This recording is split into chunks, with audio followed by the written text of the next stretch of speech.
سمین جی 18 جولائی 1993 کی بات ہے جب ملک کی سیاسی صورتحال ایک ایسی بندگلی میں پہنچ گئی تھی کہ وزیر اعظم محمد نواز شریف اور صدر مملکت غلام اسحاق خان کو ایک ساتھ مستعفی ہونا پڑا۔ اس صورتحال میں chief of army staff general Abdul Waheed Kakar نے فیصلہ کن کردار ادا کیا تھا۔ پہلے وزیر اعظم نے صدر کو قومی اسمبلی توڑنے کی ایڈوائز دی، پھر صدر نے قومی اسمبلی توڑنے کا اعلان کر کے اپنے عہدے سے مستعفی ہونے کا بھی اعلان کر دیا۔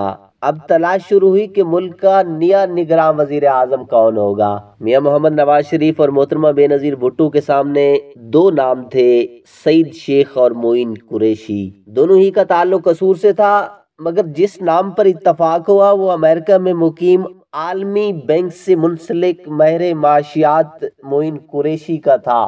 معین قریشی کو تلاش کیا گیا تو معلوم ہوا کہ وہ اس وقت امریکہ میں نہیں ہے۔ ایسے میں وفاقی وزیر سرتاج عزیز نے معین قریشی کو سنگاپور میں ڈھونڈ نکالا۔ انہیں ان کی نئی تقرری کی اطلاع دی گئی اور فوراً پاکستان پہنچنے کا کہا گیا۔ معین قریشی پاکستان کے لیے روانہ ہو گئے، مگر طرفہ تماشا یہ تھا کہ وہ جس ملک کے نگراں وزیر اعظم بننے جا رہے تھے، نہ ان کے پاس اس ملک میں کوئی گھر تھا، نہ ہی اس ملک کا شناختی کارڈ۔ وہ اسلام آباد ایئرپورٹ پر اترے تو حکام نے ان کا شناختی کارڈ ان کے حوالے کیا، جس پر ان کا پتہ وزیر اعظم ہاؤس اسلام آباد تحریر تھا۔ اسی شام انہوں نے ایوان صدر اسلام آباد میں پاکستان کے 16ویں وزیر اعظم کے عہدے کا حلف اٹھا لیا۔ ان سے یہ حلف صدر غلام اسحاق خان نے لیا۔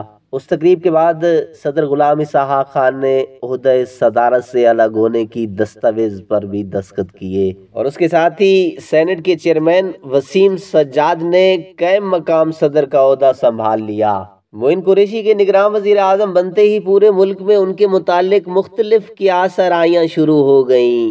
بعض لوگوں نے کہا کہ انہیں واشنگٹن نے ہم پر مسلط کیا ہے۔ قاضی حسین احمد نے ان پر امپورٹنٹ پرائم منسٹر کی پھبتی کسی۔ کسی نے کہا کہ CIA نے انہیں ایک خفیہ مشن دے کر بھیجا ہے اور وہ 3 ماہ کے اندر اپنا مشن مکمل کر کے رخصت ہو جائیں گے۔ مگر معین قریشی جنہیں شفاف انتخابات منعقد کرانے کے لیے بلایا گیا تھا، ان تمام الزامات کے باوجود کام کرتے رہے۔ اپنے دور حکومت میں انہوں نے ملک کی معاشی حالت میں بہتری لانے کے لیے IMF کی اصلاحات کا نفاذ کیا، ملکی کرنسی کی قدر میں کمی کی، قومی لائبریری کا افتتاح انہی کے دور میں ہوا، اسٹیٹ بینک کو خود مختار ادارہ قرار دیا، حکومتی مشینری میں موجود افراد کی تعداد کو کم کیا اور وزیر اعظم اور وزرائے اعلیٰ کے اختیارات میں کمی کی۔ 20 اکتوبر 1993 کو وہ قومی اور صوبائی اسمبلیوں کے انتخابات منعقد کروا کے باعزت طور پر رخصت ہو گئے۔ معین قریشی کون تھے؟ سمین یاد رہے، معین قریشی کا تعلق قصور کے ایک سیاسی گھرانے سے تھا جو پاکستان کی سیاسی تاریخ میں بے حد معروف ہے، اور ہر دور میں اس کا کوئی نہ کوئی فرد سیاست کے میدان میں اہم کردار ادا کرتا رہا ہے۔ یہ سیاسی خاندان مولانا عبدالقادر قصوری کا خاندان ہے۔ معین قریشی 18 جولائی 1993 سے 19 اکتوبر 1993 تک نگراں وزیر اعظم کے عہدے پر فائز رہے۔ ترتیب کے اعتبار سے وہ پاکستان کے 16ویں وزیر اعظم تھے۔